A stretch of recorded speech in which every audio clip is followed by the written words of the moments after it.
നമ്മൾ ചോദ്യം ചോദിക്കുന്നതിനെ കുറിച്ച് പറഞ്ഞു. ഇപ്പോഴത്തെ പാഠ്യപദ്ധതി പ്രത്യേകിച്ചും അന്താരാഷ്ട്ര രംഗത്ത് പ്രശസ്തി നേടിവരുന്ന, അംഗീകാരം നേടിവരുന്ന കേരളം ഉൾപ്പെടെയുള്ള സംസ്ഥാനം പരീക്ഷിച്ചുകൊണ്ടിരിക്കുന്ന പാഠ്യപദ്ധതി ഇപ്പോൾ നാഷണൽ കരിക്കുലം ഫ്രെയിംവർക്കിൻ്റെ ഭാഗമായി വരുന്ന പാഠ്യപദ്ധതി, ഇതൊക്കെ കുട്ടിയുടെ വളർച്ചയിൽ കുട്ടിയുടേതായ അന്വേഷണത്തിന് പ്രാധാന്യം കൊടുക്കുന്ന ഒരു പാഠ്യപദ്ധതിയാണ്. പ്രോജക്റ്റ് ചെയ്യുന്ന കുട്ടിയെ വീട്ടിലുണ്ട്. ആ കുട്ടിക്ക് ടീച്ചർ കൊടുക്കുന്ന ഒരു അന്വേഷണത്തിൻ്റെ ഒരു ഉത്തരവാദിത്വം. രാത്രി വിരിയുന്ന പൂക്കളുടെ പ്രത്യേകതകൾ എന്താണ് എന്ന് കണ്ടെത്തി വരാമോ എന്ന് ചോദിക്കുമ്പോൾ അവിടെ കുട്ടിക്ക് കുറേ കാര്യങ്ങൾ വളരാനുണ്ട്. ഒരു മാതാവിന് ഉത്തരം പറഞ്ഞങ്ങ് കൊടുക്കാം, അത് നിറം വെളുത്തിരിക്കും എന്ന് ഉത്തരം പറയുന്ന ഒരു മാതാവ് ഒരർത്ഥത്തിൽ കുട്ടിയെ വളരാൻ സമ്മതിക്കുകയല്ല ചെയ്യുന്നത്. കാരണം ഈ ചോദ്യം തൻ്റെ മനസ്സിൽ കൊണ്ട് നടക്കണം, ഈ ചോദ്യത്തെ കുട്ടി താലോലിക്കണം, ഈ ചോദ്യത്തിൻ്റെ ഒപ്പരം കുട്ടി ജീവിക്കണം, കുട്ടി അന്വേഷിക്കണം, കുട്ടി ഒന്ന് ബുദ്ധിമുട്ടണം, എവിടെയെങ്കിലും കുട്ടിക്ക് തടസ്സമുണ്ടാകണം. ഈ തടസ്സത്തെ അതിജീവിക്കാനുള്ള മാർഗം കുട്ടി ആരായണം. കുട്ടിക്ക് തന്നെ തോന്നണം ഈ തടസ്സം ഉണ്ടാകും, അത് അതിജീവിക്കാനുള്ള കരുത്തും എൻ്റെ മുന്നിൽ ഉണ്ട്. കുട്ടിക്ക് അങ്ങനെ അന്വേഷിച്ച് ഉത്തരം കണ്ടെത്തുന്നത് ഒരു സമയത്ത് ഉണ്ടാകുന്ന ഒരു വിജയബോധം, അത് വളരെ പ്രധാനപ്പെട്ടതാണ് കുട്ടിയുടെ വളർച്ചയിൽ. ഇത്തരം ഒരു ബോധം, വിജയബോധം എന്ന് പറയുന്നത് നമ്മളൊരു പക്ഷേ സെൽഫ് എസ്റ്റീം എന്ന് വിളിക്കാം. എനിക്കതിന് കഴിവുണ്ട് എന്ന് പറയുന്ന ഒരു ചിന്ത, അത് ചെറിയ പ്രായത്തിൽ തന്നെ കുട്ടിയിൽ രൂപപ്പെട്ട് വരുന്നതാണ്. ഉത്തരമെല്ലാം പറഞ്ഞു കൊടുക്കാൻ, എല്ലാം ഒരുമിച്ച് പറഞ്ഞു കൊടുക്കാൻ നിൽക്കുന്ന ഒരു രക്ഷിതാവിനെ സംബന്ധിച്ചിടത്തോളം കുട്ടിക്ക് അനുഭവത്തിലൂടെ കിട്ടുന്ന വളർച്ചയെ തടയുകയാണ് ചെയ്യുന്നത്. 3.5 വയസ്സുള്ള ഒരു കുട്ടി വീട്ടിൽ ഉണ്ട്. ആ കുട്ടി അടുക്കളയിൽ ഓടി വന്ന് കരയുന്നു, വാശി പിടിക്കുന്നു, കുട്ടിയുടെ ആവശ്യമെന്തോ പറയുന്നു. വീട്ടിൽ മാതാവ് അടുക്കളയിൽ തിരക്കിട്ട ജോലിയിലാകാം. ആ സമയത്ത് എന്താണ് നിൻ്റെ ആവശ്യമെന്ന് ചോദിക്കാൻ നമുക്ക് പറ്റണം. കുട്ടി മാതാവിൻ്റെ വസ്ത്രം പിടിച്ച് നേരെ മുറ്റത്തേക്ക് കൊണ്ടുപോകുന്നു. അവിടെ അവൻ കളിക്കുകയാണ് കൂട്ടുകാരൻ്റെ ഒപ്പം. അവൻ്റെ മുമ്പിലൊരു പ്രതിസന്ധിയുണ്ട്. അവൻ്റെ കളിവണ്ടിയുടെ നൂല് പൊട്ടിപ്പോയിരിക്കുന്നു. അതൊരു ഉദാഹരണമാണ്. നൂല് പൊട്ടിപ്പോകാനുള്ള കാരണം വണ്ടിയിൽ അവൻ നിറയെ മണ്ണ് നിറച്ചിരിക്കുന്നു. ഇങ്ങനെ മണ്ണും കളിവണ്ടിയുമൊക്കെ എത്ര വീട്ടിൽ നിന്നുണ്ടാകുമെന്നുള്ളത് വേറൊരു ചോദ്യം. കുട്ടിയെ വളരെ മെക്കാനിക്കലായിട്ടാണ് നമ്മൾ വളർത്തുന്നത്. 3 വയസ്സ് കഴിയുമ്പോഴേക്കും വളരെ കൃത്രിമമായി ഹോംവർക്ക് കൊടുക്കുന്ന, അടിച്ചു പഠിപ്പിക്കുന്ന, കുട്ടിക്ക് ഭാരം അടിച്ചേൽപ്പിക്കുന്ന, വലിയ ചിട്ടയിൽ കുട്ടിയെ വളർത്തുന്ന നഴ്സറി വിദ്യാലയങ്ങളിലേക്ക് പറഞ്ഞയച്ച് കുട്ടിയുടെ മനസ്സിൻ്റെ ശേഷിയെ തളർത്തി, കുട്ടിയുടെ സ്വാഭാവികമായ വളർച്ചയെ ഇല്ലാതാക്കി കുട്ടിയെ നശിപ്പിക്കുന്ന ഒരുപാട് രക്ഷിതാക്കൾ അറിഞ്ഞോ അറിയാതെയോ ചെയ്യുന്ന, അജ്ഞത കൊണ്ടോ ദുരഭിമാനം കൊണ്ടോ ചെയ്യുന്ന സാഹചര്യമാണ്. ഇവിടെ നമ്മുടെ മാതാവ് കുട്ടിയുടെ കണ്ണിലേക്ക് നോക്കി ചോദിക്കുന്നു, എന്തു പറ്റിയെന്ന് മനസ്സിലായോ? കുട്ടിക്കൊന്നും മനസ്സിലായില്ല.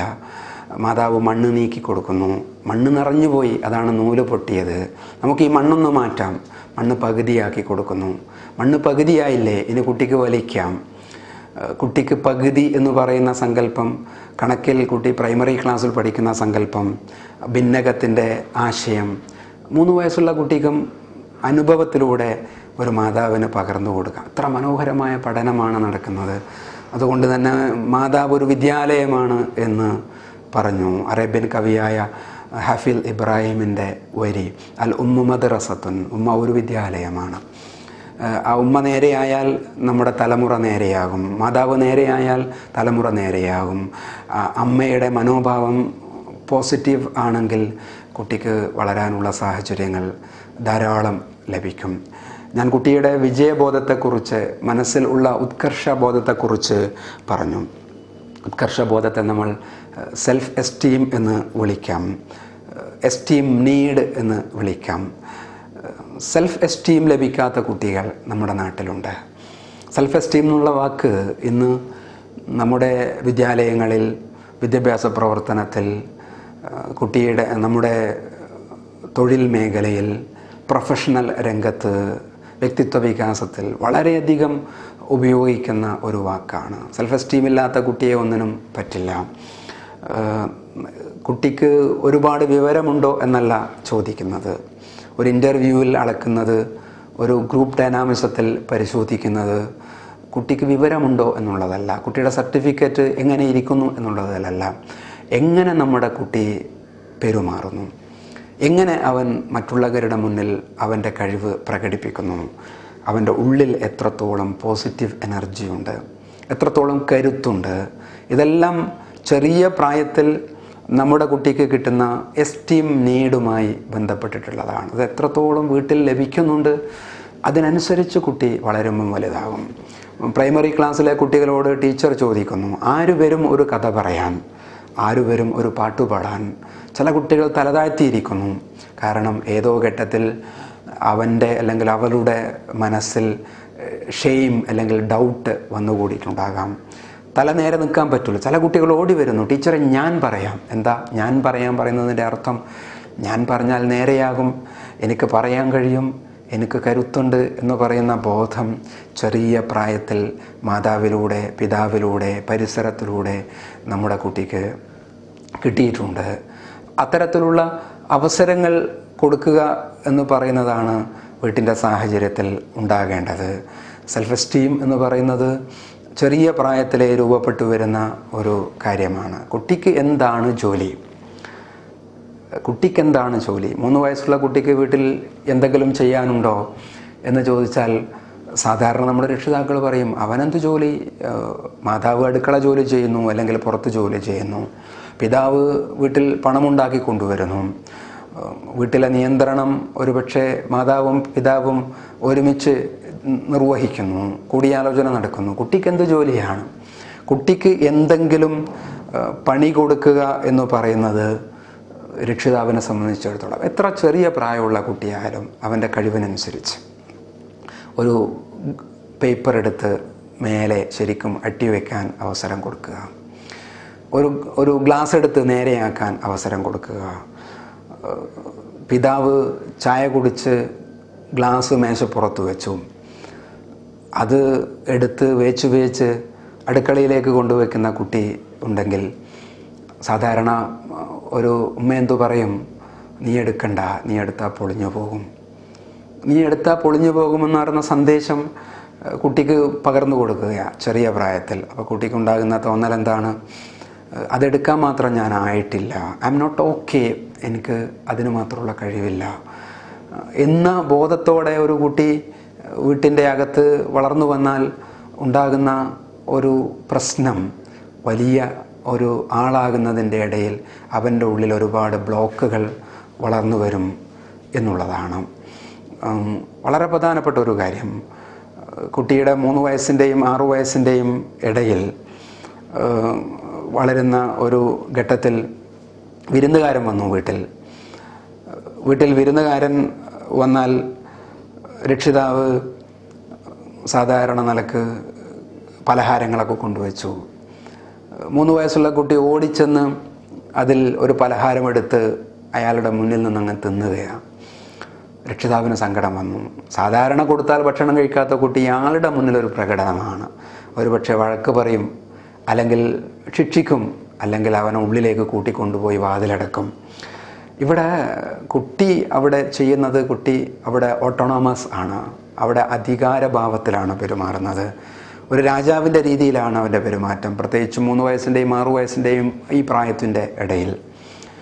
അവിടെ കുട്ടിയെ ആ നിലക്ക് ശിക്ഷിക്കുകയോ കുട്ടിയെ ചെയ്യരുത് എന്ന് പറഞ്ഞ് അധിക്ഷേപിക്കുകയോ ചെയ്താൽ കുട്ടിയുടെ ഉള്ളിൽ ഷെയിം വളരും, അല്ലെങ്കിൽ ഡൗട്ട് വളരും, കുറ്റബോധം വളരും. എന്നെ കൊള്ളില്ല എന്ന് തോന്നും, ഞാൻ ചെയ്താൽ ശരിയാവില്ല എന്ന് തോന്നും. അത് വളർച്ചയിൽ അതേ രീതിയിൽ തന്നെ കുട്ടി കണ്ടീഷൻ ചെയ്തു പോകും. കുട്ടിയുടെ സ്ക്രിപ്റ്റ് എന്ന് നമ്മൾ പറയും. സ്ക്രിപ്റ്റ് എന്ന് പറയുന്നത് നേരത്തെ തലയിലെഴുത്ത് എന്നൊക്കെ പറയുന്നത് പോലെ എഴുതി വെക്കപ്പെടുന്ന കാര്യം, രക്ഷിതാവ് കൊടുത്ത നെഗറ്റീവായ കാര്യങ്ങൾ, പരിസരത്തുനിന്ന് കിട്ടിയ നെഗറ്റീവായ കാര്യങ്ങൾ, ഞാൻ നേരത്തെ പറഞ്ഞ താരതമ്യത്തിലൂടെ കുട്ടി സ്വയം മനസ്സിലാക്കി ഞാൻ ചെറുതാണ് എന്ന് വിശ്വസിച്ചു പോയ കാര്യങ്ങൾ, ഇതെല്ലാം ചേർന്ന് നമ്മുടെ കുട്ടി സ്വയം തീരുമാനിച്ചു കഴിഞ്ഞിട്ടുണ്ടാകും, എനിക്കിത്രയേ കഴിവുള്ളൂ, എന്നെ ഇതിനേ പറ്റുള്ളൂ, ഇതിൻ്റെ അപ്പുറത്തേക്ക് ഞാൻ പോവില്ല. അത് കുട്ടിയുടെ ഉപബോധ മനസ്സിൽ ഉറച്ചു കഴിയുന്ന ഒരു ധാരണയാകാം. ബുദ്ധിവികാസത്തിൻ്റെ കാര്യത്തിലും ഇത് പ്രധാനമാണ്. കുട്ടിക്ക് കിട്ടേണ്ടത് അവസരമാണ്, എക്സ്പോഷറാണ്. അത് വളരെ വിശാലമായിരിക്കണം. മറിച്ച് കുട്ടിയെ കുറേ ഡൂസ് ആൻഡ് ഡോൺസ്, അത് ചെയ്യ് എന്ന രീതിയിൽ വളർത്തുക, അത് ചെയ്യരുത് എന്ന രീതിയിൽ വളർത്തുക, അതുകൊണ്ട് കാര്യമില്ല. കുട്ടിക്ക് കിട്ടേണ്ട അവകാശങ്ങളും സ്വാതന്ത്ര്യങ്ങളുമൊക്കെ കിട്ടണം. പഴയ ഒരു വീട്ടിൽ നടക്കുന്ന ഒരു കാര്യം പറയാം. ഒരാട്ട ഉണ്ടാക്കി കൊടുത്തു ഒരു മാതാവ്. ആട്ടയെന്ന് പറയുന്നത് ഓല കൊണ്ടുള്ള ഒരു പന്ത്. അത് കയ്യിൽ കിട്ടിയ കുട്ടി അതിനെ കൊണ്ടൊന്ന് കളിച്ചു കഴിഞ്ഞാൽ തിരിച്ചു മറിച്ചു നോക്കിയിട്ട് ഒരു പക്ഷേ അതിനെ അഴിച്ച് വീണ്ടും ഓലയാക്കും. മാതാവിന് ദേഷ്യം വരും. ഇതെന്തൊരു കുട്ടിയാണ്, കുരുത്തക്കേടുള്ള കുട്ടി, ഇത് വീണ്ടും ഉണ്ടാക്കി കൊടുക്കണം. പക്ഷേ ഇതിൻ്റെ അകത്ത് നടന്ന കാര്യം എന്താണ്? ഈ ആട്ടയുടെ ഉള്ളിൽ എന്താണ് എന്ന് അറിയാനുള്ള ഒരു അന്വേഷണം. അത് പിയാഷെ എന്ന ലോകപ്രസിദ്ധനായ വിദ്യാഭ്യാസ ചിന്തകൻ ഇതിനെ അസന്തുലിതാവസ്ഥ എന്ന് പറഞ്ഞു. എന്തോ ഒന്ന് ഫീൽ ചെയ്യുക, ഒന്ന് കുറവ്, ആ കുറവ് പരിഹരിക്കാനുള്ള ഒരു തരം തോന്നൽ, മനസ്സിൻ്റെ ഒരു തരം പാച്ചിൽ. ദുബായിൽ നിന്ന് കൊടുത്തയച്ച ഒരു കളിപ്പാട്ടം 200 ദിർഹമിൻ്റേത്. ചാവി കൊടുത്താൽ അത് ഡാൻസ് ചെയ്യും, പാട്ട് പാടും. കുട്ടിയുടെ കയ്യിൽ ആദ്യത്തെ ദിവസങ്ങളിൽ അതൊരു കൗതുകമായിരുന്നു. പിന്നെ കൗതുകം പോയി. കുട്ടിക്ക് അതിൻ്റെ അകത്തെന്താ ഉള്ളതെന്ന് അറിയണം, ആരാണ് ഈ പാട്ട് പാടുന്നത് എന്നറിയണം, എന്താണ് ഇതിൻ്റെ മെക്കാനിസം എന്നറിയണം. അതറിയാനുള്ള വാഞ്ച, തൃഷ്ണ ജന്മന കുട്ടിക്ക് പടച്ച തമ്പുരാൻ നൽകിയ ഒരു തരം ചോദനയാണ്. കുട്ടി അതൊന്ന് എറിഞ്ഞു, അത് പൊളിച്ചു, അത് അട്ടിയാക്കി വെച്ചു. ഉമ്മക്ക് ദേഷ്യം വന്നു. അടുത്ത തവണ ഫോൺ വിളിക്കുമ്പോൾ ചിലപ്പോൾ ദുബായിൽ നിൽക്കുന്ന ഭർത്താവിനോട് പറയും തമാശയിൽ, നിങ്ങളെ കുട്ടി നിങ്ങളെപ്പോലെ തന്നെയാണ് വളരുന്നത്, എല്ലാവിധ കുഴപ്പവും കാണിക്കുന്നുണ്ട്, നിങ്ങൾ കൊടുത്തയച്ച 2500 റുപ്യയുടെ ഈ കളിപ്പാട്ടം എറിഞ്ഞു പൊളിച്ചിരിക്കുന്നു. ഇതൊരു തമാശയല്ല. കുട്ടിയുടെ വളർച്ചയെ കൗതുകത്തോടെ നോക്കിക്കാണുന്ന ഒരു രക്ഷിതാവിന് ഇതിനെ എൻജോയ് ചെയ്യാൻ പറ്റും, ആസ്വദിക്കാൻ സാധിക്കും. മറ്റൊരു ഉദാഹരണം കൂടി പറയാം. ഇതൊക്കെ സാധാരണ നിലക്ക് നമ്മുടെ വീട്ടിൽ നടക്കുന്ന ഒരു കാര്യം. ഒരു ഗുളിക കൊണ്ടുവച്ചു പിതാവ്. അദ്ദേഹം കുളിക്കാൻ പോയി. ഈ ഗുളിക അദ്ദേഹത്തിൻ്റെ മാതാവിനുള്ളതാണ്, വീട്ടിലുള്ള ഒരു അമ്മൂമ്മ. കുളിച്ചു വരുമ്പോഴത്തേക്കും 3.5 വയസ്സുള്ള ചെറിയ കുട്ടി ഈ ഗുളിക എടുത്ത് പൊളിച്ച് അതിൻ്റെ റാപ്പർ മാറ്റി തൊലിയഴിച്ച് വായിലേക്ക് വെച്ച് തുടങ്ങിയിരിക്കുന്നു. ഏത് രക്ഷിതാവിനെ ദേഷ്യം പിടിക്കാതിരിക്കുക? കുട്ടിക്ക് കൊടുത്തു 2 തല്ല്. തല്ല് കിട്ടിയ കുട്ടിക്ക് അറിഞ്ഞില്ല എന്തിനാണ് തല്ല് കിട്ടിയത്. കുട്ടി ചെയ്തത് സ്വാഭാവികമായ ഒരു അന്വേഷണ പ്രക്രിയയുടെ ഭാഗമായിട്ടാണ്. കുട്ടി ചെയ്തത് ഒരു വളർച്ചയിൽ കുട്ടിക്ക് കിട്ടേണ്ട കാര്യം കിട്ടാനാണ്. കുട്ടിയുടെ കണ്ണു തുറന്നു നോക്കി ആദ്യം ഒരു ഇന്ദ്രിയമാണ് അറിവ് നേടാനുള്ള. ഇതെന്താണെന്ന് അറിയണം. അത് കുട്ടിക്ക് മനസ്സിലായില്ല. കുട്ടി മൂക്കിന് വെച്ച് നോക്കിയിട്ടുണ്ടാകാം, മണത്തു നോക്കി, മനസ്സിലായില്ല. ചെവിക്ക് വെച്ച് നോക്കി, അടുത്ത ഇന്ദ്രിയം, കുട്ടിക്ക് മനസ്സിലായില്ല. അവസാനം കുട്ടി കൈകൊണ്ട് തൊട്ട് നോക്കി, കുട്ടിക്ക് മനസ്സിലായില്ല. കുട്ടിക്കത് അറിഞ്ഞേ പറ്റൂ. അവസാനത്തെ ഒരു ഇന്ദ്രിയം കുട്ടി കൈകൊണ്ട് തൊട്ട് നോക്കി, കുട്ടിക്ക് മനസ്സിലായില്ല. ഇനി നാവിൻ്റെ മേലെ വെച്ച് നോക്കുകയാണ്. അത് രുചി അറിയാനുള്ള ഇന്ദ്രിയമാണ്. അനുഭവത്തിലൂടെ കുട്ടി പഠിക്കാൻ ശ്രമിക്കുകയാണ്. ആ സമയത്താണ് കുട്ടിക്ക് തല്ല് കിട്ടിയത്. ഈ തല്ലൊരു ഷോക്കാണ്. കുട്ടിക്ക് എവിടെയാണ്, എന്താണ് എൻ്റെ ഭാഗത്ത് പിഴവ് സംഭവിച്ചത് എന്ന് കുട്ടിക്ക് മനസ്സിലായില്ല. പലപ്പോഴും കുട്ടിയുടെ വളർച്ചാഘട്ടത്തിൽ രക്ഷിതാവിൻ്റെ മനോഭാവം കൊണ്ട് കിട്ടുന്ന ഇത്തരത്തിലുള്ള നെഗറ്റീവ് സ്ട്രോക്കുകൾ കുട്ടിയുടെ സെൽഫ് എസ്റ്റീമിനെ കുറച്ച് കളയും. കുട്ടി തകർന്നു പോകും. ഒരു ചോദ്യം ചോദിക്കാൻ കുട്ടിക്ക് ത്രാണിയില്ലാതെ വരും. സെൽഫ് എസ്റ്റീം എന്ന് പറയുമ്പം സത്യത്തിൽ നമുക്ക് വിലയിടാൻ പറ്റുകയാണ്. നമുക്ക് എത്രയാണ് വിലയിടുന്നത് എന്നുള്ളതാണ്. എത്രയാണ് എനിക്ക് വിലയിടുന്നത്? ഒരു ഇൻ്റർവ്യൂവിനെ അഭിമുഖീകരിക്കുന്ന ഒരു പ്രൊഫഷണലിനോട് ഇൻ്റർവ്യൂ ബോർഡിലെ ചെയർമാൻ ചോദിക്കുന്നു, ഓക്കെ, നിനക്ക് ഈ കമ്പനിയിൽ ജോലി ചെയ്യാം, ജോലി തരാം, പക്ഷേ എത്രയാണ് നീ ഉദ്ദേശിക്കുന്ന ശമ്പളം? ഇയാളൊരു പക്ഷേ ഒരു 10,000 ഉറുപ്പികയിൽ താഴെ പറയുന്നു. കാരണം അയാളെക്കുറിച്ചുള്ള അഭിപ്രായം ചെറുതാണ്. കമ്പനി എത്ര കഴിവുള്ള ആളാണെങ്കിലും ഒരു പക്ഷേ ശമ്പളം കുറച്ചു പറഞ്ഞു എന്ന പേരിൽ അയാളെ ജോലിയിൽ പ്രവേശിപ്പിക്കാതിരിക്കാം. ഇതൊരു തമാശയല്ല. ഇത് സ്വന്തത്തെക്കുറിച്ച് അഭിപ്രായമില്ലാത്ത ഒരാളെ ലോകത്തൊന്നും ചെയ്യാൻ പറ്റില്ല, ലോകത്ത് അയാൾക്ക് പുതുതായി ഒന്നും നിർവഹിക്കാൻ പറ്റില്ല എന്ന ഒരു സത്യമാണ് പുറത്ത് തരുന്നത്. അമേരിക്കയിൽ ഒരു തമാശയുണ്ടായി. സെൽഫ് എസ്റ്റീം ഏറ്റവും കൂടുതലുള്ളൊരു ജനറേഷനാണ് ഒരു രാജ്യത്തിൻ്റെ ഉൽപ്പാദന പ്രക്രിയയിൽ, ഒരു രാജ്യത്തിൻ്റെ ക്ഷേമവികാസത്തിന് സഹായിക്കാനും സംഭാവനകൾ അർപ്പിക്കാനും പറ്റുക. അമേരിക്കക്കാരുടെ സെൽഫ് എസ്റ്റീം, സ്വന്തത്തെക്കുറിച്ചുള്ള ഉത്കർഷബോധം, വിജയബോധം പരിശോധിച്ച് നോക്കാനുള്ള ഒരു പരിശോധന നടക്കുകയാണ്. ആളുകൾ തിങ്ങിക്കൂടുന്ന ഒരു സ്ഥലം, വൈകുന്നേരം എല്ലാവരും ഓഫീസ് വിട്ട് ജോലി കഴിഞ്ഞ് വീട്ടിലേക്ക് തിരിച്ചു പോകുന്ന തിരക്കിട്ട സമയം. ഒരു കുട്ടിക്ക് നിശ്ചിത $, കൊടുത്ത് നടപ്പാതയിലെ ഒരു ഫ്ലൈ ഓവറിൻ്റെ മുകളിൽ കയറി വിളിച്ചു പറയാൻ പറഞ്ഞു. ആളുകൾ തിങ്ങിക്കൂടുന്ന സമയം നോക്കി ആ കുട്ടി വിളിച്ചു പറഞ്ഞു, ഫൂൾ, പ്ലീസ് ലുക്ക് ഹിയർ എന്ന് വിളിച്ചു പറഞ്ഞു. വിഡ്ഢി, ഒന്നിങ്ങോട്ട് തിരിഞ്ഞു നോക്കൂ എന്ന്. തിരക്കിട്ട് നടന്നു പോകുന്ന ആളുകളിൽ 85% നോക്കിയത്രേ. ബാക്കി 15% നോക്കാതെ, തിരിഞ്ഞു നോക്കാതെ നടന്നുപോയി, അവരുടെ വഴിക്ക് പോയി.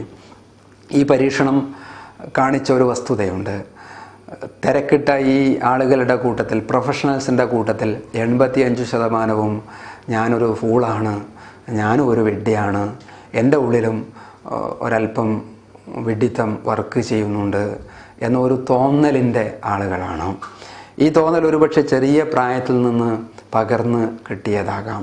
കുട്ടിക്ക് വേണ്ടത്ര പോസിറ്റീവ് എനർജി കിട്ടാതെ വരുമ്പം ഉണ്ടാകുന്ന ഒരവസ്ഥ കൊണ്ടാകാം. ഇതിൽ പ്രധാനമായും കുറ്റപ്പെടുത്തലുകളാണ്. സാധാരണ കുട്ടിയെ കൗൺസിലിങ്ങിന് കൊണ്ടുവന്നാൽ, അല്ലെങ്കിൽ ഒരു സ്കൂളിൽ ചെന്ന് അധ്യാപകരെ കാണുന്ന മാതാപിതാക്കൾ കുട്ടികളുടെ മുന്നിൽ നിന്ന് തന്നെ പറയും, അവൻ അത് ചെയ്യില്ല, ഇത് ചെയ്യില്ല, പറഞ്ഞത് കേൾക്കില്ല. മാർക്കറ്റിൽ പറഞ്ഞയച്ചു കുട്ടിയെ, 11 സാധനങ്ങൾ വാങ്ങിക്കാനുണ്ട്. ഒരു സൈക്കിളിൻ്റെ മേലെയാണ് കുട്ടി മാർക്കറ്റിലേക്ക് പോയത്. എല്ലാ സാധനങ്ങളും വാങ്ങി, പൈസ തിരിച്ച് കൊടുത്തു, ബാക്കി പൈസ തിരിച്ച് മാതാവിനെ ഏൽപ്പിച്ചു. പക്ഷേ അതിൽ 10 മുട്ടയുണ്ടായിരുന്നു. 2 മുട്ട ഉടഞ്ഞുപോയി. പക്ഷേ ഉടഞ്ഞ മുട്ടയെക്കുറിച്ചായി മാതാവിൻ്റെ പരാതി, കുറ്റപ്പെടുത്തൽ. 2 മുട്ട പൊളിച്ചു കൊണ്ടുവന്നു, അല്ലെങ്കിലും എന്തിനു കൊള്ളും, എപ്പോഴും നീ അങ്ങനെയല്ലേ. ഇത്തരം കുറ്റപ്പെടുത്തലിൻ്റെ ഇടയിൽ പൊളിയാത്ത 8 മുട്ടകൾ അവിടെയുണ്ട്. മറ്റു സാധനങ്ങളൊക്കെ കൃത്യമായി കൊണ്ടുവന്നിട്ടുണ്ട്, ബാക്കി പൈസ തിരിച്ചു തന്നിട്ടുണ്ട്. കുട്ടി ബാങ്കിൽ പോയി കൃത്യമായി പൈസ കൊണ്ടു തന്നിട്ടുണ്ട്. ആ സമയത്തൊരു നല്ല വാചകം പറയുന്നതിന് പകരം എന്തെങ്കിലും കുറവുകൾ കണ്ടുപിടിക്കുന്ന ഒരു ശരാശരി വനിതാ പോലീസിൻ്റെ റോളിലേക്ക് ഒരു മാതാവ് തരം താണു പോവുക, പിതാവ് ഒരു പോലീസുകാരൻ്റെ റോളിലേക്ക് തരം താണു പോവുക. അതിൻ്റെ ഇടയിൽ വീർപ്പുമുട്ടുന്ന കുട്ടി എന്നെ ഒന്നിനും കൊള്ളില്ല എന്ന ഒരു സ്ക്രിപ്റ്റിൽ, ഒരു മനോഭാവത്തിൽ, ഒരു ധാരണയിൽ വളരുക. ഇത് എസ്റ്റീം നീഡിൻ്റെ കുറവാണ് എന്ന് പറയാം. ശിക്ഷ കൊടുക്കാനും കുട്ടിയെ വളർത്താനുമൊക്കെ രക്ഷിതാവിന് അവകാശമുണ്ട്. ശിക്ഷ ഒരർത്ഥത്തിൽ പറഞ്ഞാൽ കുട്ടിയുടെ വളർച്ചയിലൊരു പോസിറ്റീവ് റീഇൻഫോഴ്സ്മെൻ്റ് ആണ്. പക്ഷേ എപ്പോഴും കൊടുക്കണം ശിക്ഷ? ഏത് സന്ദർഭത്തിൽ ശിക്ഷ കൊടുക്കണം? ശിക്ഷ കൊടുത്ത് കുട്ടിയെ നമുക്ക് വേണമെങ്കിൽ വലുതാക്കാം, ചെറുതാക്കാം. ശിക്ഷിച്ചു മാത്രം കുട്ടിയെ വളർത്തുന്ന രക്ഷിതാക്കളുണ്ട്. 3 തരത്തിൽ നമുക്ക് കുട്ടികളെ വളർത്താം. ഒന്ന്, അതോറിറ്റേറിയൻ, ഓട്ടോക്രാറ്റിക് പാരൻ്റ്. രക്ഷിതാവ് കുട്ടിയെ നിയമത്തിൻ്റെ ചിട്ടയുടെ കണിശമായ വ്യവസ്ഥകളുടെ ഇടയിൽ വളർത്തുകയാണ്, പോലീസുകാരനെ പോലെ പട്ടാള ചിട്ടയിൽ. ഇവിടെ ലോകത്ത് ഏറ്റവും ക്രൂരനായ ക്രിമിനൽ ഹിറ്റ്ലർ തൻ്റെ ആത്മകഥയിൽ മെയിൻ കാഫിൽ പറയും, ഞാനിത്ര ചീത്തയാവാനുള്ള കാരണം എൻ്റെ പപ്പയാണ്. ക്രൂരനായ ഹിറ്റ്ലറിൻ്റെ പിതാവാണ് ഹിറ്റ്ലറെ പോലുള്ള ക്രൂരനായ ഒരു ഭരണാധിപനെ ഉണ്ടാക്കുന്നത്. കാരണം അദ്ദേഹം ഒരു അതോറിറ്റേറിയൻ പാരൻ്റാണ്. എല്ലാം ഞാൻ പറഞ്ഞതുപോലെ ചെയ്യണം, എല്ലാം എൻ്റെ ചിട്ടയിലാകണം, എത്ര ഭക്ഷണം കഴിക്കണം എന്ന് തീരുമാനിക്കുന്നത്, എപ്പോൾ കഴിക്കണം എന്ന് തീരുമാനിക്കുന്നത്, എപ്പോൾ കുട്ടി വരണം പോകണം, എല്ലാം കർശനമായ വ്യവസ്ഥയിൽ, കുട്ടിക്ക് യാതൊരു സ്വാതന്ത്ര്യവും കൊടുക്കാതെ. ഏത് ഡ്രസ്സ് ധരിക്കണം എന്ന് കുട്ടിക്ക് ചെറിയ ചെറിയ അവകാശങ്ങളുണ്ട്, അത് അനുവദിച്ചു കൊടുക്കാതെ വളരുമ്പം എസ്റ്റീം നീഡിന് തടസ്സമുണ്ടാകും, സ്വാഭാവികമാണ്. മറ്റൊരു പാരൻ്റ് പെർമിസീവ് പാരൻ്റാണ്. ഇതും ദോഷം ചെയ്യും. പെർമിസീവ് പാരൻ്റ് സാധാരണ രക്ഷിതാവ് വീട്ടിലില്ലെങ്കിൽ, പിതാവ് വീട്ടിലില്ലെങ്കിൽ മാതാക്കളുടെ കയ്യിലായിരിക്കും കുട്ടിയുടെ വളർച്ച. മാതാവ് കുട്ടികളെ വളർത്തുമ്പം അധികവും കുട്ടിക്ക് അമിതമായി സ്വാതന്ത്ര്യം കൊടുക്കും. ഞാനിപ്പോൾ TV കണ്ടോട്ടെ എന്ന് ചോദിച്ചാൽ കണ്ടോ എന്ന് പറയും. എനിക്കിന്ന് ഇന്ന ഭക്ഷണം വേണം, ആ ഭക്ഷണം തന്നെ ഉണ്ടാക്കി കൊടുക്കും. ഞാൻ ഇന്ന ഡ്രസ്സേ ധരിക്കുള്ളൂ, ആയിക്കോട്ടെ. എനിക്ക് നാളെ പുതിയ ഡ്രസ്സ് വേണം, അത് വാങ്ങിച്ചു കൊടുക്കും. എന്താണോ കുട്ടി പറഞ്ഞത്, ഞാനിന്ന് പല്ല് തേക്കാതെ കിടന്നുറങ്ങും, ചെയ്തോളൂ. കുട്ടിക്ക് ഒരു തരത്തിലും ഒരു പ്രയാസവും ഉണ്ടാകരുത് എന്ന് വിചാരിച്ച് എല്ലാ സുഖവും സൗകര്യവും എല്ലാ തരത്തിലുമുള്ള സ്വാതന്ത്ര്യവും കൊടുക്കുന്ന രക്ഷിതാവ് പെർമിസീവ് പാരൻ്റാണ്. അങ്ങനെ വരുന്ന കുട്ടിയെ ഒരുപക്ഷെ ലോകത്തൊരുപാട് കുഴപ്പങ്ങൾ ചെയ്യുന്ന കുട്ടിയായും മാറാൻ സാധ്യതയുണ്ട്. ഒരുപാട് വ്യക്തിത്വ പ്രശ്നങ്ങളുള്ള കുട്ടികൾ, ലോകത്ത് അറിയപ്പെടുന്ന പല ക്രിമിനലുകളും ഒന്നുകിൽ ഹിറ്റ്ലറെ പോലെ ഓട്ടോക്രാറ്റിക് പാരൻ്റിൽ നിന്ന് പുറത്തു വന്ന, ക്രൂരനായ പിതാക്കളിൽ നിന്ന് പുറത്തു വന്ന, അല്ലെങ്കിൽ എല്ലാ സുഖങ്ങളും എൻജോയ് ചെയ്ത് വളർന്ന് പിന്നെ ലോകത്ത് വേറൊരു സുഖം എന്താണെന്ന് മനസ്സിലാവാതെ കുറ്റങ്ങൾ ചെയ്ത് ക്രിമിനൽ സ്വഭാവങ്ങൾ വളർത്തിയിട്ട് ആസ്വാദനം നേടുന്ന കുട്ടികളുമുണ്ടാകാം. ഇത് രണ്ടിൻ്റെയും ഇടയിലാണ് ഒരു രക്ഷിതാവിൻ്റെ, അതൊരു ഡെമോക്രാറ്റിക് അപ്രോച്ചാണ്. എന്ന് പറഞ്ഞാൽ കുട്ടിക്ക് ചില സമയത്ത് സ്വാതന്ത്ര്യം കൊടുക്കുന്നുണ്ട്. ഇന്നലെ വീട്ടിൽ പുതിയ പ്ലേറ്റ് കൊണ്ടുവന്നു, കുട്ടി അത് കണ്ടു. കുട്ടി ഉമ്മയോട് വന്നിട്ട് പറഞ്ഞു, എനിക്ക് ആ പ്ലേറ്റിൽ ചോറ് വേണം. അത് നാളത്തെ സൽക്കാരത്തിന് കൊണ്ടുവന്നതാണ്. അത് ഈ കുട്ടിക്ക് സൽക്കാരത്തിൻ്റെ വിലയൊന്നും അറിയില്ല. 10 വയസ്സിൽ താഴെയുള്ള കുട്ടിയുടെ യുക്തിചിന്ത വളർന്നു തുടങ്ങുന്നൊന്നുമില്ല. അതുകൊണ്ട് തന്നെ ഇവിടെ നമുക്ക് വെറുതെ വാശി പിടിക്കുന്നതിന് പകരം ആ പ്ലേറ്റിൽ ചോറ് കൊടുക്കാം, കാരണം അതിലൊന്നും സംഭവിക്കാനില്ല. കുട്ടി മലിനമായ വസ്ത്രം ധരിച്ച് ഉറങ്ങാൻ സമയത്ത് ഈ ഉമ്മ സമ്മതിക്കുന്നുമില്ല. അപ്പോൾ കുട്ടിക്കുള്ളൊരു തോന്നൽ, ചില സമയത്ത് എനിക്ക് സ്വാതന്ത്ര്യമുണ്ട്, ഞാൻ പറയുന്നത് അംഗീകരിക്കുന്നുണ്ട്, ചില സമയത്ത് എനിക്ക് ചില ബ്ലോക്കുകളുണ്ട് എന്ന് പറഞ്ഞാൽ ചിലത് ഞാൻ പറയുന്നത് ശരിയാണ്, ചിലത് ഞാൻ പറയുന്നത് തെറ്റാണ്. ഈ ബോധത്തിലേക്കാണ് നമ്മളെ കുട്ടികളെ വളർത്തേണ്ടത്. TV കാണാനിരിക്കുന്ന ഒരു കുട്ടിക്ക് നിയമം ഉണ്ടാക്കി കൊടുക്കാം. ഒരു മാതാവിന് ക്ലോക്ക് ചൂണ്ടിയിട്ട് ഈ സൂചി ഇത്ര എത്തുന്നത് വരെ നിനക്ക് TV കാണാം, അത് കണ്ടാൽ നീ ഓഫാക്കണം. ഇപ്പോൾ ഞാൻ TV കാണട്ടെ, ഇപ്പം പറ്റില്ല, 10 മിനിറ്റ് കഴിയട്ടെ. ഇത് കുട്ടിയെ സ്ട്രക്ചർ ചെയ്യുകയാണ്, കുട്ടി അറിയാണ്ട് ചിട്ടപ്പെടുകയാണ്. എല്ലാം എൻ്റെ ഇഷ്ടത്തിന് നടക്കൂല, എന്നാൽ എൻ്റെ ചില ഇഷ്ടത്തിന് സൗകര്യങ്ങൾ ഉണ്ടാകുന്നതും ഉണ്ട്. TV കാണുന്ന കാര്യം പറയുമ്പം സാധാരണ ഇന്നത്തെ ഒരു പുതിയ ജനറേഷനെ ബേബി സിറ്റർ എന്ന് വിളിക്കാറുണ്ട്. അത് ടെലിവിഷൻ്റെ പേരാണ് ബേബി സിറ്റർ.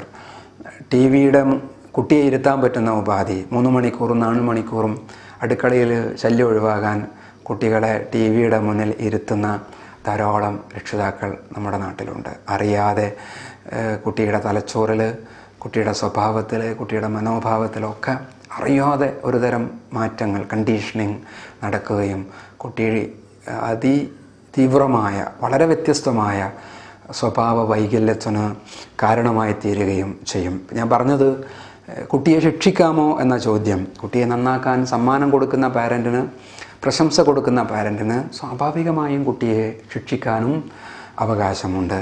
പക്ഷേ അതിന് ചില സന്ദർഭങ്ങളും സാഹചര്യങ്ങളുമൊക്കെ ഉണ്ട്. കുട്ടിയെ വടിലാപിച്ച് കുട്ടിയെ ചീത്തയാക്കുക എന്ന പ്രയോഗം കേരളത്തിലുണ്ട്.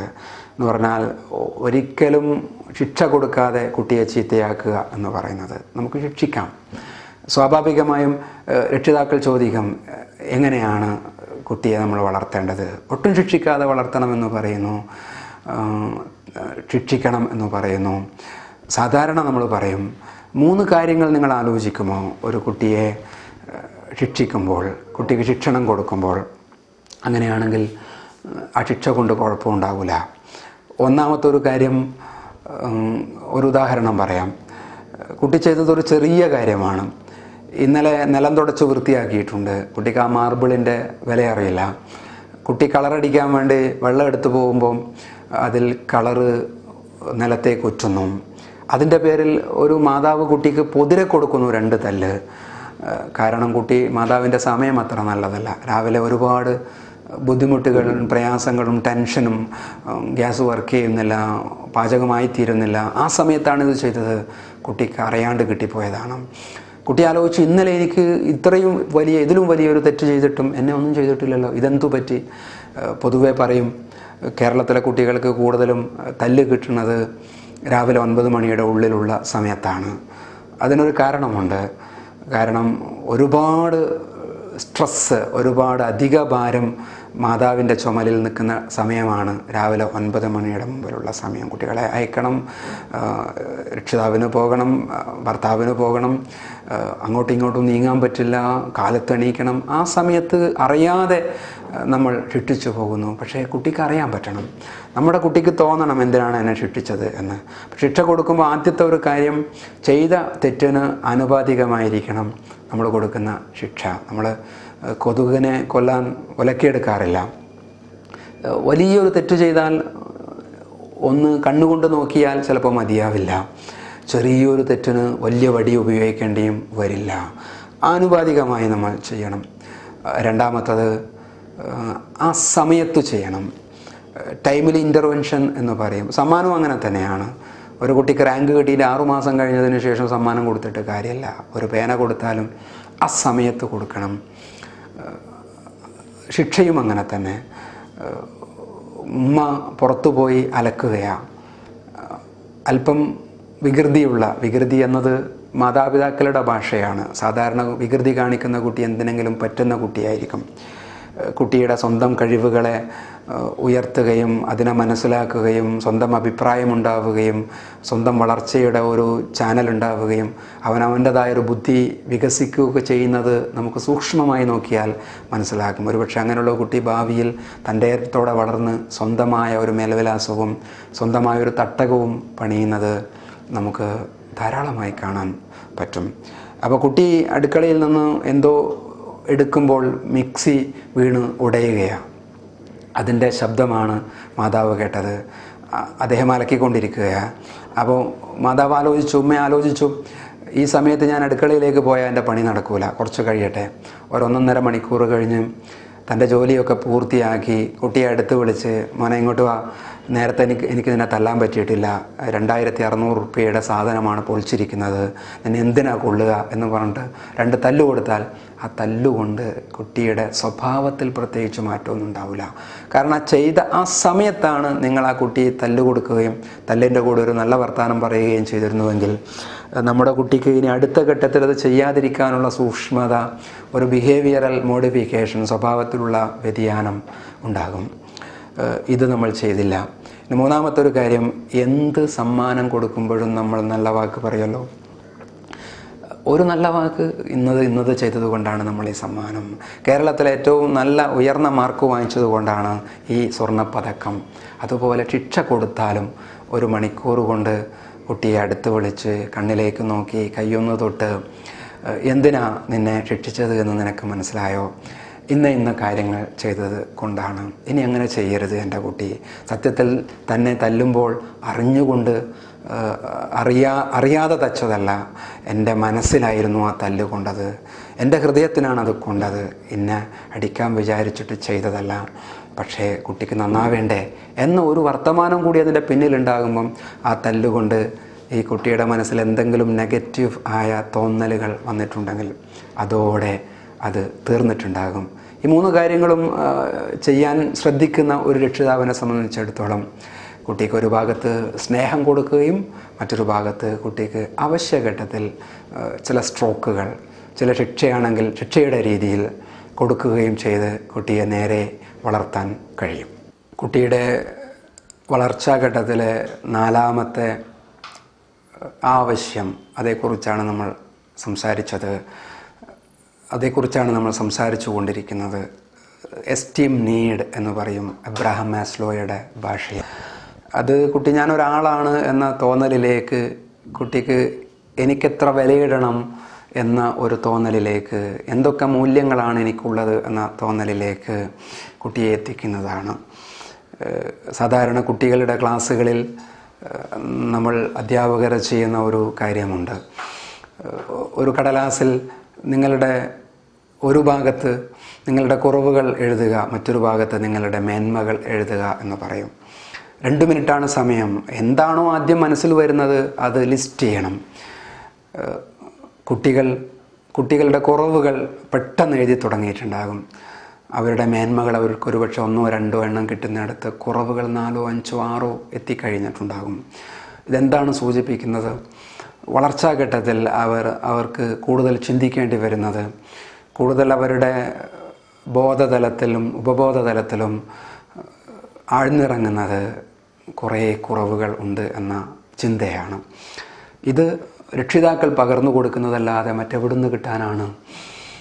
അതോടൊപ്പം തന്നെയുണ്ട് കേരളത്തിലെ കുട്ടികൾക്ക് പ്രത്യേകിച്ചും പേടി, പരീക്ഷാ പേടി കൊണ്ടുവരുന്ന കുട്ടികൾ, ചെറിയ പല്ലിയെ പേടിയുള്ള, കൂറയെ പേടിയുള്ള, തവളയെ പേടിയുള്ള കുട്ടികൾ. തവളയെ പേടിക്കേണ്ടതുണ്ടോ? കൂറയെ പേടിക്കേണ്ടതുണ്ടോ? നമ്മൾ ഇറാഷണൽ ഫിയർ എന്ന് പറയും. എന്ന് പറഞ്ഞാൽ അതൊരു ഫോബിയാണ്. പരീക്ഷ എന്ന് കേൾക്കുമ്പോൾ വയറിളക്കം വരുന്ന, തലവേദന വരുന്ന, പനിയും ഛർദിയും ഉണ്ടാകുന്ന കുട്ടികൾ.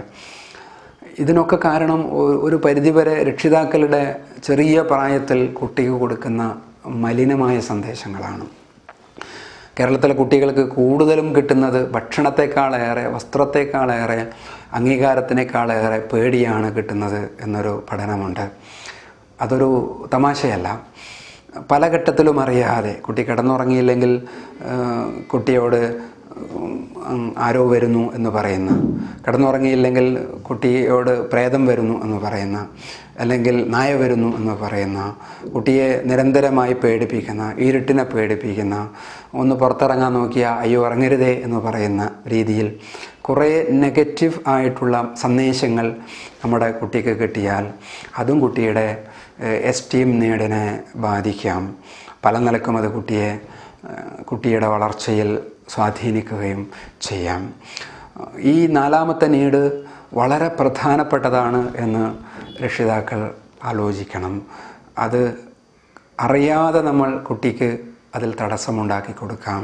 അത് ലഭിച്ചു കഴിഞ്ഞാലോ നമ്മുടെ കുട്ടികൾ ലോകത്തെവിടെയും തല ഉയർത്തി നിൽക്കും. അഭിമാനത്തോടുകൂടി ഏത് ചുറ്റുപാടിനെയും കുട്ടി അഭിമുഖീകരിക്കും. കുട്ടിക്ക് ഞാൻ ആരാണെന്ന് തിരിച്ചറിയാൻ കഴിയും. കുട്ടിക്ക് തൻ്റെ അഭിപ്രായങ്ങൾ തുറന്ന് പറയാൻ കഴിയും. കുട്ടി ആത്മവിശ്വാസത്തോടു കൂടി ഉത്തരവാദിത്തങ്ങൾ ഏറ്റെടുക്കുകയും അത് വിജയിപ്പിക്കുകയും ചെയ്യുന്ന ഒരു സമർത്ഥനായ, അവൻ്റെ ജന്മന അവന് കിട്ടിയ മനുഷ്യവിഭവ ശേഷിയെ പൂർണ്ണമായും വിനിയോഗിക്കുന്ന ഒരു നല്ല വളർച്ചയെത്തിയ കുട്ടിയായി മാറാൻ കഴിയും. ഈ 4 വളർച്ച ആവശ്യങ്ങളും കുട്ടിക്ക് ലഭിച്ചു കഴിഞ്ഞാൽ 5ാമത്തത് സെൽഫ് ആക്ച്വലൈസേഷൻ എന്ന് പറയും. അതും വളരെ പ്രധാനപ്പെട്ടതാണ്. നമ്മൾ വളരെയധികം സംഘർഷങ്ങൾ നിറഞ്ഞ ഒരു ലോകത്തല്ല ജീവിക്കുന്നത്. ഇവിടെ പല വിദ്യാലയങ്ങളിലും കുട്ടികൾക്ക് സാമൂഹിക ബോധത്തിന് വേണ്ടുന്ന ശീലങ്ങളൊന്നും ലഭിക്കില്ല. സ്കൂൾ ബസ്സിൽ പോകുന്നു, ഒരുപക്ഷെ AC ബസ്സാകാം, ക്ലാസ്സിലിരിക്കുന്നു, തൻ്റെ ചോറ്റുപാത്രം തൊട്ടുപോയാൽ പ്രശ്നമാണ്, തൻ്റെ പേനയൊന്ന് എഴുതാൻ തരുമോ എന്ന് ചോദിച്ചാൽ അത് കൊടുക്കില്ല, തൻ്റെ ബാഗ് തൊട്ടുപോയാൽ പ്രശ്നമാണ്, തൻ്റെ അടുത്തിരുന്നാൽ പ്രശ്നമാണ്. ഇങ്ങനെ സാമൂഹ്യ ബോധമില്ലാതെ വളരുന്ന കുട്ടികളുണ്ട്. അത്തരമൊരു ജനറേഷൻ നമ്മളുടെ ഇന്നത്തെ ഈ കരിയറിസത്തിൻ്റെ എങ്ങനെയെങ്കിലുമൊക്കെ പഠിച്ച് കുട്ടി ഒരു ഉപകരണമായി മാറി അതിലൂടൊരു ജോലി നേടി അതുവഴി സമ്പാദിച്ച് എനിക്ക് എൻ്റെ വീട്ടിൽ എൻ്റെ മോനെ കൊണ്ട് സുഖമായി ജീവിക്കണമെന്ന ആർത്തിയോടെ കാര്യങ്ങളെ കാണുന്ന ഒരു രക്ഷിതാവ്. നമ്മൾ പറയും ജനിക്കുമ്പോൾ തന്നെ ഇംഗ്ലീഷ് മീഡിയം സ്കൂളിന് സീറ്റ് ബുക്ക് ചെയ്യുന്ന രക്ഷിതാവ്.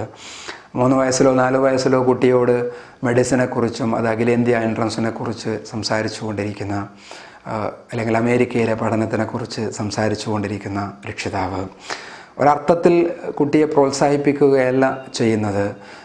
കുട്ടിയിൽ ഞാൻ ആരാണ്, മറ്റുള്ളവൻ ആരാണ് എന്ന ഒരു പഠനം.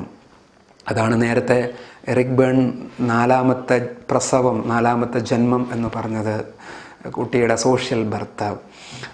മാസ്ലോ ഇതിനെ സെൽഫ് ആക്ച്വലൈസേഷൻ, അതൊരു ആത്മീയമായ ഒരവസ്ഥ കൂടിയാണ്. അതിലൊരൽപ്പം ബോധം, മതബോധം, മതചിന്ത, സ്പിരിച്വാലിറ്റി ഇതൊക്കെ കടന്നു വരുന്നുണ്ട്. എൻ്റെ അടുത്ത് നിൽക്കുന്ന സുഹൃത്തിനോട് സഹാനുഭൂതിയോട് അവനെ കാണാൻ, ക്ഷമിക്കാൻ. ഒരു സ്കൂളിൽ ഉച്ചക്കഞ്ഞിക്ക് ക്യൂ നിൽക്കുന്ന കുട്ടിയെ ആലോചിക്കൂ. വരിയായി നിൽക്കുന്നു. അവിടെ കുട്ടി എൻ്റെ ഊഴം കാത്തു നിൽക്കുകയാണ്. എനിക്ക് മുമ്പ് നിൽക്കുന്ന കുട്ടിക്ക് ആദ്യം കിട്ടാൻ അവകാശമുണ്ട് എന്ന ചിന്തയായിരിക്കും അവൻ പഠിക്കുന്നത്.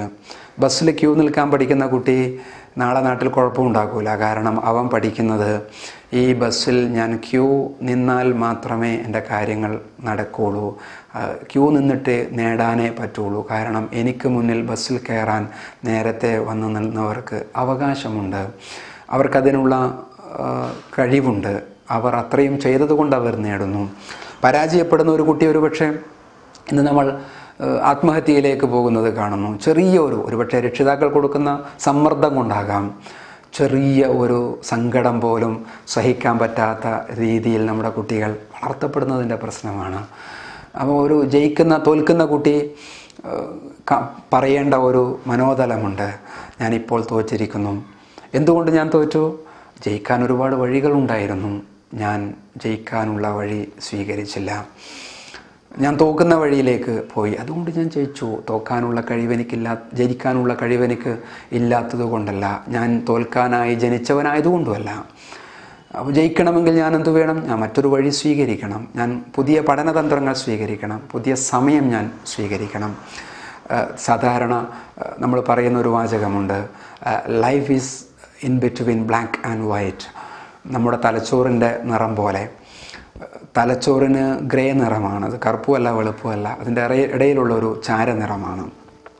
ജീവിതവും അങ്ങനെ തന്നെയാണ്. അതുകൊണ്ടായിരിക്കും ഒരുപക്ഷെ പടച്ച തമ്പുരാൻ തലച്ചോറിനെ ശരീരത്തിലെ ഏറ്റവും പ്രധാനപ്പെട്ട ഒരു ഭാഗത്തെ അങ്ങനെ ഒരു ചാര നിറത്തിൽ സൃഷ്ടിച്ചിരിക്കുന്നത്. കറുപ്പിൻ്റെയും വെളുപ്പിൻ്റെയും ഇടയിലാണ് ജീവിതം. ചിലപ്പോൾ എനിക്ക് തോൽവി ഉണ്ടാകാം, ആ തോൽവി എനിക്ക് സഹിക്കാൻ പറ്റാത്ത തോൽവിയാകാം. അപ്പോൾ ലോകത്ത് പലരും തോറ്റിട്ടുണ്ട് എന്ന് വിചാരിക്കുമ്പം ഉണ്ടാകുന്ന ഒരു വളർച്ച. എനിക്ക് ജയമുണ്ടാകാം, അത് വെളുപ്പാണ്. എപ്പോഴും ജയമുണ്ടായിക്കൊണ്ടിരിക്കണമെന്നില്ല, ഞാൻ ജയിക്കാൻ മാത്രമായി ജനിച്ച ആളും ആയിക്കൊള്ളണമെന്നില്ല. ജയത്തിൻ്റെയും തോൽവിയുടെയും ഇടയിലാണ് എൻ്റെ ജീവിതം. എഡിസണെക്കുറിച്ച് നമ്മൾ ആലോചിക്കുക. എഡിസൺ ബൾബ് കണ്ടുപിടിച്ചു. എഡിസൺ ഡിസ്ലെക്സിയ എന്ന പഠന പ്രശ്നമുള്ള, എഴുതാനും വായിക്കാനും ബുദ്ധിമുട്ടുള്ള ഒരു കുട്ടി. ആ കുട്ടിയെ 3.5 വയസ്സ് പ്രായമുള്ള കുട്ടിയെ ചെറിയ ക്ലാസ്സിൽ നിന്നും ടീച്ചർ പുറത്താക്കുന്നു.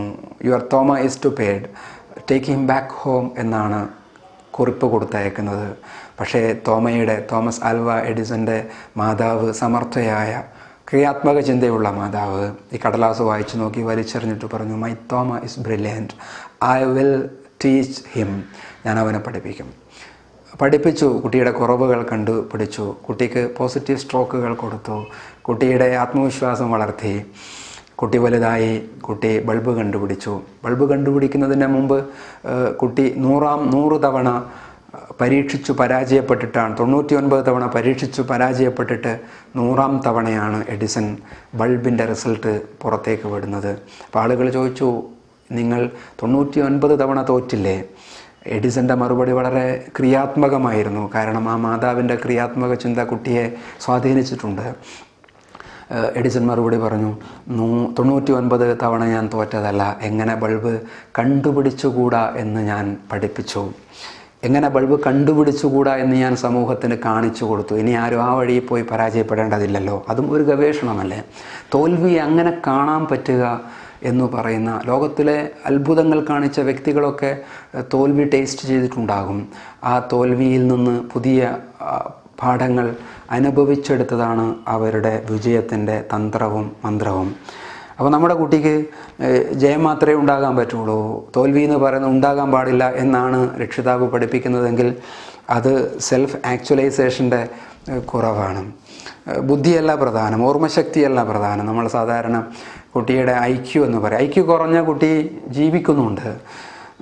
IQ റേറ്റ് നോക്കിയിട്ട് ഇവനെ പറ്റില്ല എന്ന് തീരുമാനിക്കാൻ പറ്റില്ല. EQ എന്ന് പറയും, ഇമോഷണൽ ക്വോഷ്യൻ്റ്.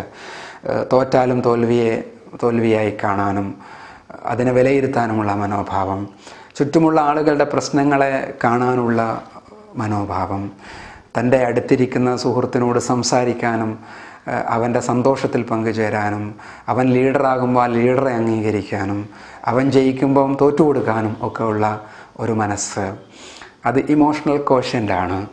അത് ആണ് ഈ 5ാമത്തെ സ്റ്റെപ്പ്. കുട്ടി 5ാമത്തെ സ്റ്റെപ്പിൽ കയറി നിൽക്കുമ്പം നമ്മൾ അങ്ങനെയാണ് ആലോചിക്കുന്നത്. സെൽഫ് ആക്ച്വലൈസേഷൻ, കുട്ടിയുടെ വ്യക്തിത്വത്തിൻ്റെ പൂർണ്ണമായ വളർച്ച, തന്നെ സ്വന്തമായി അളക്കാനും തൻ്റെ കുറവുകളുണ്ടെങ്കിൽ ആ കുറവുകളുണ്ട്, അത് പരിഹരിക്കണം എന്ന് ആഗ്രഹിക്കാനുള്ള ഒരു മനോഭാവം. ഇത് ഓരോന്നും ബന്ധപ്പെട്ട് നിൽക്കുന്നതാണ്. 5ാമത്തെ സ്റ്റെപ്പിലേക്ക് കയറി നിൽക്കുന്ന കുട്ടി അവിടെ വിജയ ശ്രീലാളിതനായി നിൽക്കുകയാണ്. അത് രക്ഷിതാവും പരിസരവും വീടും വിദ്യാലയവും ഒക്കെ കൈപിടിച്ചാണ് 5ാമത്തെ സ്റ്റെപ്പിൽ ട്രോഫി പിടിച്ച് നമ്മുടെ കുട്ടിയെ ജീവിതത്തിൻ്റെ അർത്ഥം കണ്ടെത്തിയ കുട്ടിയാക്കി നിർത്താൻ പ്രേരിപ്പിച്ചത്. അത് ഏതൊരു രക്ഷിതാവിനും സ്വപ്നം കാണാം. പക്ഷേ താഴെയുള്ള സ്റ്റെപ്പുകളൊക്കെ കടന്ന് കയറി ഇട്ട് വേണം കുട്ടിക്ക് അവിടേക്ക് എത്തിച്ചേരാൻ.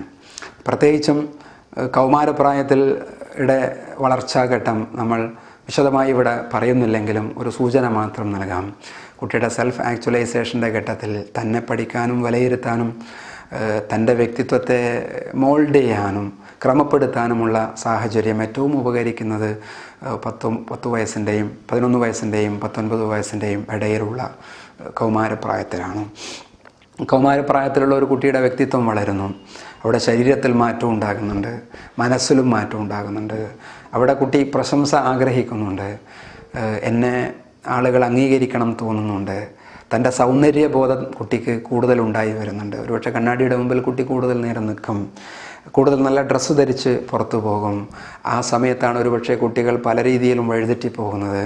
വീട്ടിൽ കുട്ടിയുടെ വളർച്ചയെ വേണ്ടതുപോലെ മനസ്സിലാക്കി പെരുമാറാൻ പറ്റാത്ത രക്ഷിതാവാണെങ്കിൽ അത് അന്വേഷിച്ച് കുട്ടി പോകും. കാരണം എന്ത് എനർജിയാണ് എൻ്റെ ഉള്ളിൽ നടക്കുന്നത്, എന്ത് വികാരമാണ് എൻ്റെ ഉള്ളിൽ നടക്കുന്നത് എന്ന് പോലും തിരിച്ചറിയാൻ പറ്റാത്ത ഒരു പ്രായത്തിൽ സ്ട്രെസ് ഉണ്ടാകാം, ടെൻഷൻ ഉണ്ടാകാം, ദേഷ്യമുണ്ടാകാം, ഒരുപാട് ഫീലിങ്ങുകൾ കുട്ടിയുടെ ഉള്ളിൽ അടിഞ്ഞുകൂടാം. എനിക്കൊരു കുട്ടിയെ ഓർമ്മ വരുന്നു.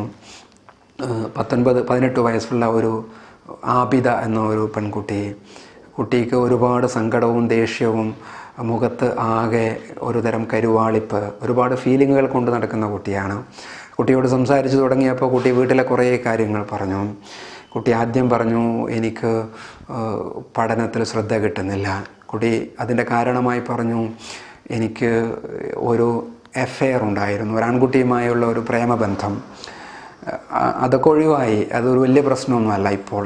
പിന്നെയും ഇതിൻ്റെ ആഴത്തിലേക്ക് പോയപ്പോൾ വീടാണ് പ്രശ്നം.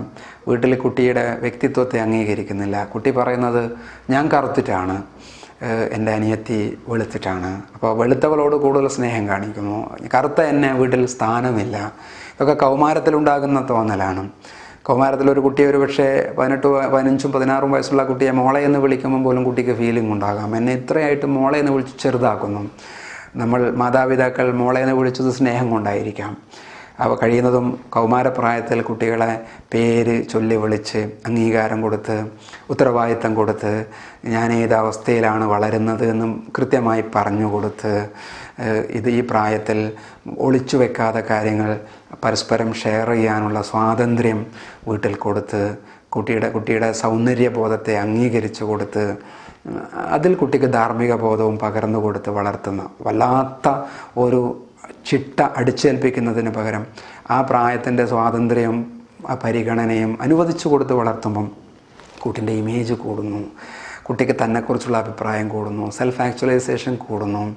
അതിൽ നമ്മൾ ഉദ്ദേശിക്കുന്ന ഒരു ധാർമ്മിക ബോധം, മതത്തിൻ്റെ ഒരു മോറൽ അംശങ്ങളും കൂടി പകർന്നു കൊടുക്കുമ്പോൾ കുട്ടി നേരെ നിൽക്കുന്നു, സമൂഹത്തിൻ്റെ ഭാഗമാകുന്നു, നല്ല ഒരു പൗരനായി പുറത്തേക്ക് പോകുന്നു.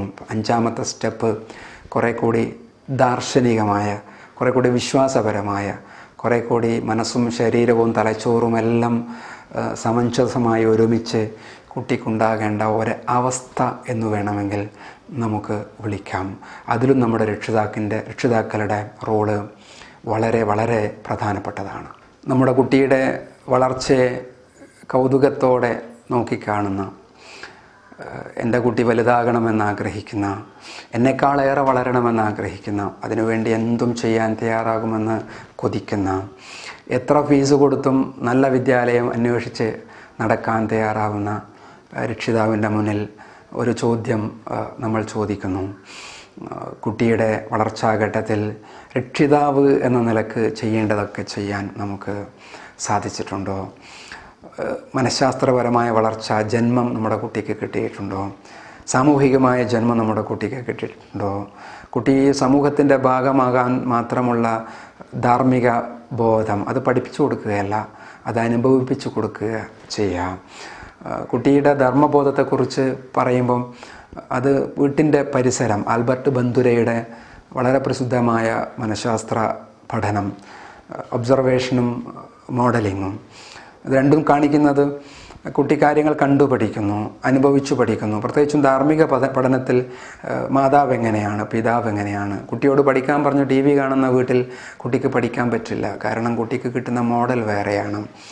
4 വയസ്സ് പ്രായമുള്ള കുട്ടി വീട്ടിൽ ഫോണ് വരുന്നു, രക്ഷിതാവ് ആർക്കോ പൈസ കൊടുക്കാനുണ്ട്, ഈ ഫോണ് എടുത്താൽ അപകടമാണ്. അതുകൊണ്ട് 4 വയസ്സുള്ള കുട്ടിയോട് പാരൻ്റ് പറയുന്നു, രക്ഷിതാവ് പറയുന്നു, നീ ഫോൺ എടുത്തിട്ട് പപ്പ ഇല്ല എന്ന് പറഞ്ഞേക്കുമോ? കുട്ടി ഫോൺ എടുത്തിട്ട് പപ്പയെ മുന്നിൽ കാണുന്നു, എന്നിട്ട് പറയുന്നു പപ്പ ഇല്ല പോലൂ എന്ന്, ഉപ്പ ഇല്ല പോലൂ എന്ന്, അച്ഛൻ ഇല്ല പോലൂ എന്ന്. കുട്ടി ജീവിതത്തിൽ ആദ്യത്തെ കളവ് പറയുകയാണ്. അനുഭവത്തിലൂടെ കളവ് പറയാൻ അറിയാതെ നമ്മൾ പഠിപ്പിക്കുകയാണ്. പലതും രക്ഷിതാക്കൾക്ക് തിരുത്തണമെന്നുണ്ട്, പക്ഷേ തിരുത്താൻ നമുക്ക് സാധിക്കുന്നില്ല, അതിന് നമ്മൾ തയ്യാറാവുന്നില്ല എന്നുള്ളതാണ് പ്രശ്നം. കൊച്ചുകുട്ടിക്ക് നാളെ നടക്കുന്ന സൽക്കാരത്തിന് വേണ്ടി സ്വീറ്റ്സ് കൊണ്ടുവന്നു. 4 വയസ്സുള്ള പെൺകുട്ടി അത് കണ്ടു. വീട്ടിൽ മാതാവിനോട് ചോദിച്ചു, ശല്യം ചെയ്തപ്പോൾ ഒരു ലഡു എടുത്തു കൊടുത്തിട്ട് പറഞ്ഞു, ആരും കാണാതെ തിന്നണം എന്ന് പറഞ്ഞു. ആരും കാണാതെ തിന്നണമെങ്കിൽ കുട്ടി വീട്ടിൻ്റെ റൂമിൻ്റെ അകത്ത് കട്ടിലിൻ്റെ ഉള്ളിൽ പോയിരുന്ന് തിന്നുന്നു എന്ന് പറഞ്ഞാൽ പൂഴ്ത്തിവെപ്പിൻ്റെ, ആരും കാണാതെ ചെയ്യുന്നതിൻ്റെ ആദ്യത്തെ പാഠം സ്വന്തം മാതാവിൽ നിന്ന് കുട്ടി അറിയാതെ പഠിക്കുന്നു. മാതാവ് അറിഞ്ഞുകൊണ്ട് കുട്ടിയെ തെറ്റിലേക്ക് നയിക്കണമെന്ന് ആഗ്രഹിക്കുന്നില്ല. കുട്ടിയുടെ ഭാഷ പഠിക്കുന്നത്, കുട്ടിയുടെ കൾച്ചർ ഉണ്ടാകുന്നത്. ഒരുപക്ഷെ കുട്ടികൾ മോശമായ വാക്കുകൾ ഉപയോഗിക്കുന്നുണ്ടെങ്കിൽ, സ്കൂളിൽ ഉപയോഗിക്കുന്നുണ്ടെങ്കിൽ, നമ്മൾ ആദ്യം ആലോചിക്കുക, രക്ഷിതാവ് എവിടെ നിൽക്കുന്നു, കുട്ടി എവിടെ നിന്ന് വരുന്നു. കാരണം എല്ലാം കുട്ടി മുതിർന്നവരെ മാതൃകയാക്കുന്നു. കുട്ടിയെല്ലാം കണ്ണു തുറന്ന് കണ്ട് നിരീക്ഷിച്ച് ഒരു പ്ലോട്ടിംഗ് പേപ്പർ പോലെ ഒപ്പിയെടുത്ത് പഠിക്കുന്നു. അതുകൊണ്ട് എന്ത് ഭക്ഷണം കൊടുക്കുന്നു എന്ന ചിന്ത, എന്ത് വസ്ത്രം ധരിക്കുന്നു എന്ന ചിന്ത, ഏത് വാഹനത്തിൽ പോകുന്നു എന്ന ചിന്ത, ഏത് സ്കൂളിൽ അയക്കുന്നു എന്ന ചിന്ത, അതിൻ്റെ അപ്പുറത്ത് ഈ വീട് കുട്ടിക്കെങ്ങനെ ഒരു വിദ്യാലയമാകുന്നു എന്ന് നമുക്ക് ചിന്തിച്ചു തുടങ്ങാം. വീട്ടിലെ ഭാര്യയും ഭർത്താവും തമ്മിലുള്ള ഓരോ പെരുമാറ്റവും കുട്ടിയുടെ വളർച്ചാഘട്ടത്തിൽ പ്രധാനമാണ് എന്നാലോചിക്കാം. ഓരോ വാചകവും ശ്രദ്ധിച്ചുപയോഗിക്കണം എന്ന് നമ്മൾ പഠിക്കാം. ശരീരത്തിൻ്റെ വളർച്ചയോടൊപ്പം മനസ്സിൻ്റെ വളർച്ചയും തലച്ചോറിൻ്റെ വളർച്ചയും വിദ്യാഭ്യാസത്തിന് അടിത്തറക്ക് പ്രധാനമാണ്. അത് 6 വയസ്സുവരെ നമ്മുടെ വീട്ടിൻ്റെ അകത്തു നിന്ന് തന്നെയാണ് ലഭിക്കേണ്ടത് എന്ന കൃത്യമായ ബോധം. മാതാവും പിതാവും നല്ല അധ്യാപകരായി, നല്ല മാതാപിതാക്കളായി, നല്ല മാർഗദർശികളായി തീരാനുള്ള പഠിപ്പ് നമുക്ക് ഉണ്ടാകണം. ഒരു കഥ പറഞ്ഞ് ഈ പ്രഭാഷണം അവസാനിപ്പിക്കണമെന്ന് ഉദ്ദേശിക്കുന്നു. അതിങ്ങനെയാണ്. മലഞ്ചെരുവിൽ ഒരു മഹർഷി ധ്യാനത്തിനിരിക്കുന്നു. അദ്ദേഹത്തിന് ഒരു കഴിവുണ്ട്. അവിടെ ചെന്ന് എന്ത് ചോദിച്ചാലും അദ്ദേഹത്തിൻ്റെ തൃക്കണ്ണുകൾ കൊണ്ട് ഉത്തരം പറയും. ഒരു ചെറുപ്പക്കാരൻ കയ്യിലൊരു പൂമ്പാറ്റയെ പിടിച്ച് അയാളുടെ മുന്നിലേക്ക് പോകുന്നു, അയാളെ ഒന്ന് പരിശോധിച്ച് നോക്കാൻ. തൻ്റെ കയ്യിലുള്ള പൂമ്പാറ്റക്ക് ജീവനുണ്ടോ ഇല്ലയോ എന്നാണ് അയാൾക്ക് പറഞ്ഞു കൊടുക്കേണ്ടത്. ജീവനുണ്ട് എന്ന് പറഞ്ഞിരുന്നുവെങ്കിൽ കയ്യൊന്ന് അമർത്തിയിട്ട് അതിനെ കൊന്നു കാണിക്കണം. ജീവനില്ല എന്ന് പറഞ്ഞിരുന്നുവെങ്കിൽ ആ പൂമ്പാറ്റയെ പുറത്തേക്ക് വിട്ടിട്ട് ഇയാളെ തോൽപ്പിക്കണം. ഇതാണ് ചെറുപ്പക്കാരൻ്റെ ഉദ്ദേശം.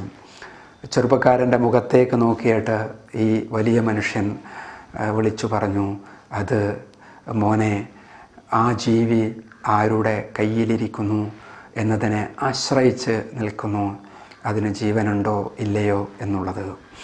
ഇതേ ചോദ്യം രക്ഷിതാക്കളോട് ചോദിച്ചുകൊണ്ട് ഈ പ്രഭാഷണം അവസാനിപ്പിക്കുകയാണ്. കുട്ടി ആരുടെ കയ്യിലിരിക്കുന്നു എന്നതിനെ ആശ്രയിച്ചിട്ടാണ് നമ്മുടെ കുഞ്ഞിന് ജീവനുണ്ടോ ഇല്ലയോ എന്ന് തീരുമാനിക്കപ്പെടുന്നത്. ഞാൻ ഉദ്ദേശിക്കുന്നത് ശരീരത്തിൻ്റെ ജീവൻ മാത്രമല്ല, മനസ്സിൻ്റെ, ആത്മാവിൻ്റെ ജീവനാണ്. ഇത് രക്ഷിതാവിൻ്റെ കയ്യിലാണ് കുട്ടിയിരിക്കുന്നത്. നമ്മൾ കുട്ടിക്ക് ജീവൻ കൊടുക്കാൻ പഠിക്കുക, ആലോചിക്കുക, അങ്ങനെ ചില തിരുത്തലുകൾക്ക് തയ്യാറാവുക. അതിന് വേണ്ടിയുള്ള പുതിയ പഠനങ്ങൾ നമുക്കൊരുമിച്ച് ആരംഭിക്കാം. അതിന് നല്ല രക്ഷിതാവായി മാറാൻ ഈ പ്രഭാഷണം ശ്രവിക്കുന്ന എല്ലാ രക്ഷിതാക്കൾക്കും മനസ്സു വരട്ടെ. നമ്മുടെ കുട്ടികൾ നല്ലവരായി വളരട്ടെ എന്ന് പ്രാർത്ഥിച്ചുകൊണ്ട് ഈ പ്രഭാഷണം ഇവിടെ അവസാനിപ്പിക്കുന്നു.